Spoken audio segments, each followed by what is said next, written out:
ಇಂದು ಮಧ್ಯರಾತ್ರಿಯಿಂದಲೇ ಲಾರಿಗಳ ಸಂಚಾರ ಬಂದ್ ಆಗಲಿದೆ. ಲಾರಿ ಮಾಲೀಕರ ಸಂಘದ ಅಧ್ಯಕ್ಷ ಷಣ್ಮುಗಪ್ಪ ಹೇಳಿಕೆಯನ್ನು ನೀಡಿದ್ದಾರೆ. ಡೀಸೆಲ್ ಬೆಲೆ ಏರಿಕೆ ಖಂಡಿಸಿ ಲಾರಿ ಮುಷ್ಕರಕ್ಕೆ ಕರೆಯನ್ನು ನೀಡಲಾಗಿದೆ. ಇಂದು ಮಧ್ಯರಾತ್ರಿಯಿಂದಲೇ ಲಾರಿಗಳ ಸಂಚಾರ ಬಂದ್ ಆಗಲಿದೆ. 12 ಗಂಟೆಯಿಂದ ಲಾರಿಗಳ ಸಂಚಾರ ಬಂದ್ ಆಗುತ್ತೆ. ಲಾರಿಗಳ ಮಾಲೀಕರ ಸಂಘದ ಅಧ್ಯಕ್ಷರಾಗಿರುವಂತಹ ಷಣ್ಮುಗಪ್ಪ ಹೇಳಿಕೆಯನ್ನು ನೀಡಿದ್ದಾರೆ. ಡೀಸೆಲ್ ಬೆಲೆ ಏರಿಕೆ ಖಂಡಿಸಿ ಈಗ ಲಾರಿ ಮುಷ್ಕರಕ್ಕೆ ಕರೆ ಕೊಟ್ಟಿರುವಂಥದ್ದು. ರಾಜ್ಯ ಸರ್ಕಾರ ಬೆಲೆ ಏರಿಕೆಯನ್ನು ಮಾಡಿದೆ. ಸುಮಾರು 2 ರೂಪಾಯಿಯಷ್ಟು ಬೆಲೆಯನ್ನು ಏರಿಕೆ ಮಾಡಿರುವಂಥದ್ದು ಡೀಸೆಲ್ ಬೆಲೆ. ಇದರಿಂದಾಗಿ ಸಾರಿಗೆ ವ್ಯವಸ್ಥೆಯಲ್ಲಿ ತೊಂದರೆ ಉಂಟಾಗುತ್ತೆ. ಹೀಗಾಗಿ ಲಾರಿ ಮಾಲೀಕರ ಸಂಘ ಮುಷ್ಕರಕ್ಕೆ ಕರೆಯನ್ನು ಕೊಟ್ಟಿತ್ತು.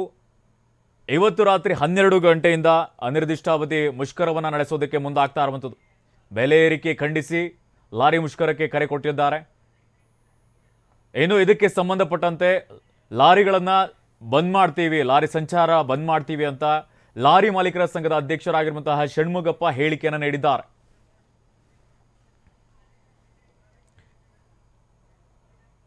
ಇವತ್ತು ಮಧ್ಯರಾತ್ರಿಯಿಂದ 12 ಗಂಟೆ ಮೇಲೆ ಅನಿಶ್ಚಿತಕಾಲ ಮುಷ್ಕರಕ್ಕೆ ಹೋಗೋಣ ಅಂತ ಹೇಳ್ಬಿಟ್ಟು ಎಲ್ಲ ಲಾರಿ ಮಾಲೀಕರು ಎಲ್ಲ ಸಂಘ ಸಂಸ್ಥೆ ತೀರ್ಮಾನ ಮಾಡಿದ್ವಿ. ಸ್ಟೇಟ್ಗೆ ಈ ಕರ್ನಾಟಕ ಗೂಡ್ಸ್ ಟ್ರಾನ್ಸ್ಪೋರ್ಟ್ ಅಸೋಸಿಯೇಷನ್ ಸುಮಾರು 690 ಆಫೀಸ್ ಇದೆ ಇವ್ರದ್ದು. ಅದೇ ಥರ TCI ಆಗಲಿ ETO ಆಗಲಿ ಈ ಥರ ಹಲವಾರು ಆಫೀಸರು ಬೇಕಾದಷ್ಟು ಮೆಟೀರಿಯಲ್ ಇಲ್ಲಿ ಬರುತ್ತೆ. ಒಂದು ದಿನಕ್ಕೆ ಕನಿಷ್ಠ 14 ಲಕ್ಷ ಮೆಟೀರಿಯಲ್ ಇಲ್ಲಿ ಬಂದು ಬರೋದು ಹೋಗೋದು ಟ್ರಾನ್ಸ್ಶಿಪ್ಮೆಂಟ್ ಆಗ್ತಾ ಇರುತ್ತೆ. ಸುಮಾರು 5,000 ಗಾಡಿ ನಲ್ಮಂಗಲ ಆ ಕಡೆ ನಿಂತ್ಕೊಳ್ಳುತ್ತೆ.